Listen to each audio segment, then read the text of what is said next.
US President Donald Trump has threatened tariff on BRICS countries in July 2025. Four African nations, Egypt, Ethiopia, South Africa, and Nigeria, didn't blink. Instead, they doubled down on their BRICS membership, while China-Africa trade hit a record $135 billion in just 5 months. Trump's panic isn't about trade wars, it's about losing the dollar's grip on global finance. In this episode, we expose how Trump's BRICS fears expose America's financial weaknesses, how Africa is positioned to lead the next phase of global economic power, and why the continent's strategic move could turn this crisis into Africa's greatest opportunity. When Donald Trump threatened a 10% tariff on every BRICS nation, it wasn't just tough talk, it was a public confession. The emperor is rattled because for the first time in modern history, the foundations of American economic supremacy are cracking, and Washington knows it. What the media calls tariff policy is really a last-ditch attempt to stop the collapse of the US dollar's global monopoly. The numbers tell a story of decline. In year 2000, nearly 70% of all global reserves were held in dollars. Today, that figure has fallen to under 58%. At the same time, the expanded BRICS bloc, now including Iran, Egypt, Ethiopia, and the UAE, controls 36.7% of global GDP and represents 45% of world's population.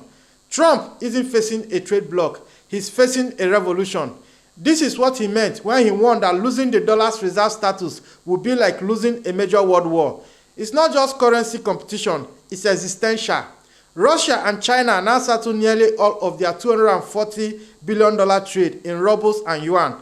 Iran uses gold. India pays for oil without touching the dollar.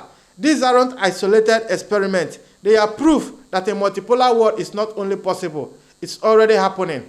And guess one region with the most to gain from this collapse? Africa. While Trump shouts threat from the podium, BRICS is quietly unleashing the one weapon the US cannot bomb, sanction, or bully: BRICS Pay. On the surface, it looks like just another payment system, but beneath it lies a blockchain-based infrastructure that could make the US dollar irrelevant and liberate Africa from decades of financial servitude. BRICS Pay isn't just theory, it's already functional. Tested at multiple high-level forums, it can handle 20,000 transactions per second, outpacing most Western systems, and it bypasses SWIFT entirely, which means no American surveillance, no dollar dependency, no sanction risks. Imagine this: a trader in Lagos sells goods to a buyer in Shanghai. Payment goes from naira to yuan in seconds, with no dollar conversion and zero Western banks in between.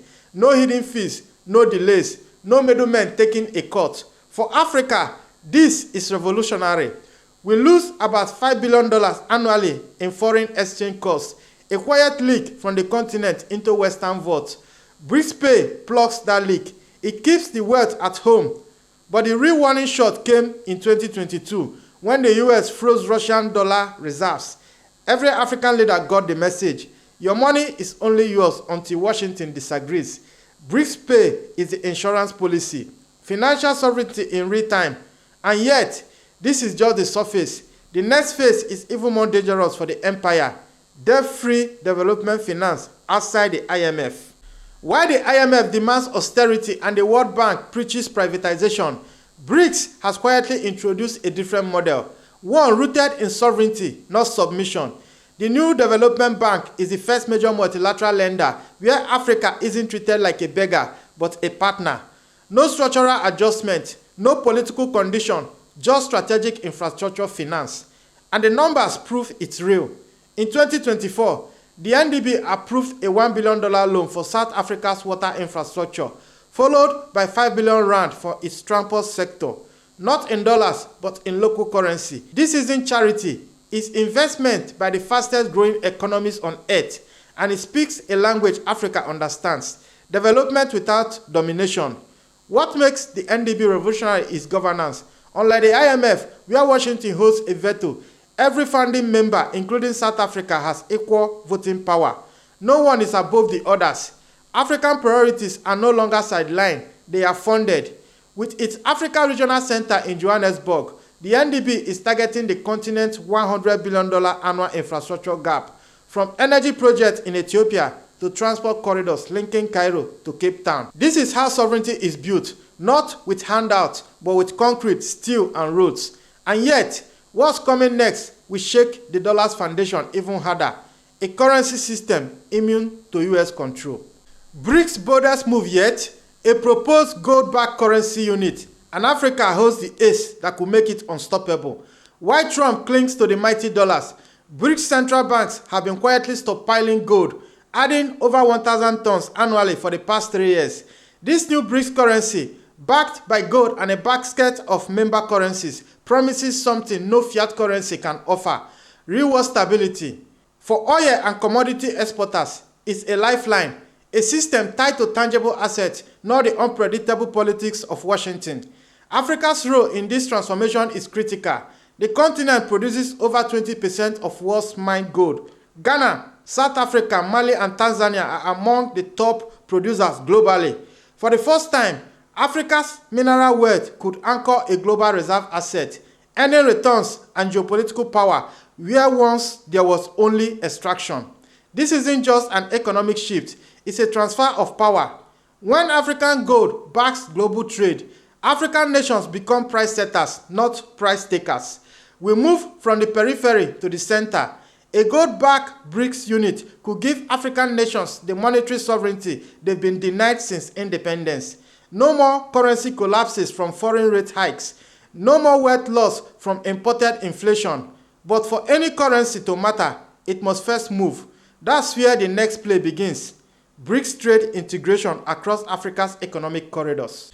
The expansion of BRICS has done more than rattle Western nerves. It has redrawn the global power map, and Africa is emerging as the biggest winner. With Egypt, Ethiopia, and South Africa now full BRICS members, and Nigeria, Algeria, and Uganda as official partners, the continent enjoys unprecedented representation in the world's most ambitious economic bloc. This isn't symbolic. BRICS Plus now account for 45% of global population, 37% of world GDP, and controls the lion's share of global oil, gas, and critical minerals. When these nations coordinate, they don't just influence policy, they move markets and set terms. For Africa, this marks the end of manufactured division. No more splitting Francophone from Anglophone, not from Sub-Saharan Africa or oil states from agricultural economies. BRICS gives African nations a shared platform where interests are aligned and voices carry weight. And when Egypt and Ethiopia joined, they brought with them control over the Red Sea choke point, Suez Canal tours, and Nile River diplomacy, giving BRICS leverage over trade routes that once answered only to the West. More than that, this expansion boosts AfCFTA's reach, connecting Africa's 1.3 billion people to the world's most dynamic market. But representation means little without real trade volume, and that's where China's role becomes Africa's next pivot. China's relationship with Africa is not about aid, it's about power, trade, and sovereignty. In the first 5 months of 2025 alone, China-Africa trade hit a record-breaking $134 billion, up 12% year over year. That's not just growth, it's a global economic realignment in real time. But the shift goes deeper than numbers. China has eliminated tariffs on 98% of goods from 53 African nations, giving African exporters near unfettered access to the world's second largest economy. This isn't charity, it's long-term strategic alignment. Africa gets market access, China gets resource security and political allies in a multipolar world. And the investment flows are just as transformative. Since the last forum on China-African cooperation, Chinese enterprises have invested $1.8 billion in African industries, while China has committed over $21 billion in development finance. Unlike the West, which extracts raw materials and exports inflation, China is building processing plants, tech centers, and manufacturing hubs. For Africa, this means breaking the colonial circle. Instead of exporting copper and importing wires, we build the wires here. Instead of exporting cocoa and importing chocolate, we add value at home. Each deal signed in yuan or local currency chips away at dollar's dominance. Each rail line, power station, or industrial zone built with Chinese backing shifts the continent away from Western dependency. But opportunity without strategy is a wasted revolution. Africa must now decide how to lead, not just participate in this new global order. Trump's panic over BRICS, the weakening of the US dollar, and Africa's unmatched resource wealth have converged to create a rare opening. A once-in-a-generation chance to reset the global balance of power in Africa's favor. This is not about choosing sides between East and West. It's about using their rivalry to advance Africa's strategic interest. And the African Continental Free Trade Area is the platform. With a unified market of 1.3 billion people and $3.4 trillion in combined GDP, Africa becomes too valuable to be sidelined and too strong to be dictated to. The financial architecture is already emerging. BRICS Pay can integrate with Pan-African payment and settlement system, enabling cross-border trade in local currencies. The new development bank can fund the infrastructure that ties African economies to BRICS market. And Africa's gold, the continent's ultimate asset, can anchor a new currency that isn't held hostage by American inflation or sanctions. The endgame is clear: economic sovereignty. African nations finally having the tools to build their own financial systems, fund their development, and trade on their own terms. Donald Trump's threat only sharpens the contrast. Remain dependent or rise as a sovereign force in a multipolar world. But time is short. Those who act now will lead. Those who wait will be left behind. This is Frontline Africa. If you value truth unfiltered and power reframed from an African lens, subscribe, like, and drop your thoughts in the comments. I am Ezekiel Enegeta. See you in the next one.